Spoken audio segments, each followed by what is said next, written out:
কোটি কোটি ভক্তকে প্রতিনিয়ত চোখ ধাঁধানো সব চ্যালেঞ্জিং ভিডিও উপহার দেওয়া বিশ্বের ১ নম্বর ও শীর্ষ উপার্জনকারী ইউটিউবার মিস্টার বেস্ট, যার আসল নাম জিমি ডোনাল্ডসন, এবার নিজেই বাঁধা পড়লেন নতুন জীবনের চ্যালেঞ্জে। অবশেষে বিয়ে সারলেন ২৮ বছর বয়সী এই মার্কিন তারকা। দীর্ঘদিনের প্রেমিকা ও দক্ষিণ আফ্রিকান কন্টেন্ট ক্রিয়েটর থিয়া বয়সেনের সঙ্গে গাঁটছড়া বাঁধলেন তিনি। ব্রিটিশ ধনকুবের রিচার্ড ব্র্যানসনের ব্যক্তিগত নেকার দ্বীপে অত্যন্ত গোপনীয় ও ঘরোয়া পরিবেশে অনুষ্ঠিত হয় এই রাজকীয় বিয়ে। বিশাল এই যজ্ঞে জিমির আমন্ত্রণে উপস্থিত ছিলেন পরিবার ও মাত্র ৭০ জন অতি পরিচিত ঘনিষ্ঠ অতিথি। সবসময় ক্যামেরার সামনে থাকা মিস্টার বেস্ট তার জীবনের বিশেষ দিনটিকে ক্যামেরার আলো থেকে একদম দূরে রেখেছেন। কিভাবে সাজানো হয়েছিল এই বিয়ের উৎসব? গত ১৪ জুলাই থেকে শুরু হয়ে টানা ১ সপ্তাহ ধরে চলেছে এই ৭৪ একরের প্রাইভেট দ্বীপের মেগা সেলিব্রেশন।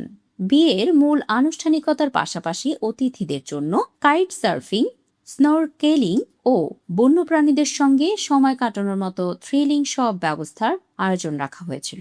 বিয়ের পোশাকে মিস্টার বেস্ট বেছে নিয়েছিলেন রাল্ফ লরেনের স্যুট, আর কোণে থিয়ার পরনে ছিল বিখ্যাত ডিজাইনার নিকোল প্লাস ফেলিসিয়ার চোখ ধাঁধানো ওয়েডিং ড্রেস।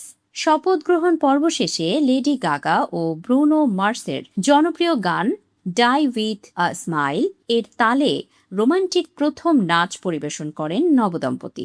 গভীর রাত পর্যন্ত চলা এই জমকালো পার্টিতে পরিবেশন করা হয় সুশি, ওয়াগিউ বিফ এবং কনের পছন্দের স্পেশাল ক্যারেট কেক।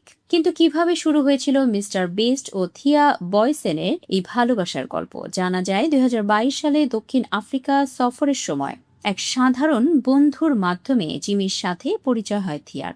প্রথম দেখাতেই দুজন দারুণ বন্ধু হয়ে যান। এরপর দীর্ঘ ২ বছরের ডেটিং শেষে ২০২৪ সালের বড়দিনে পরিবারের সবার সামনে থিয়াকে বিয়ের অফিসিয়াল প্রস্তাব দেন মিস্টার বেস্ট। বিয়ের পর থিয়া আবেগ আপ্লুত হয়ে জানান, এই অভিজ্ঞতা তার কাছে একদম স্বর্গের মতো মনে হয়েছে। তাই এখন থেকে প্রতি বছর অন্তত ১ সপ্তাহের জন্য সব বন্ধু ও পরিবারকে সাথে নিয়ে এমন পার্টির পরিকল্পনা করছেন এই নবদম্পতি।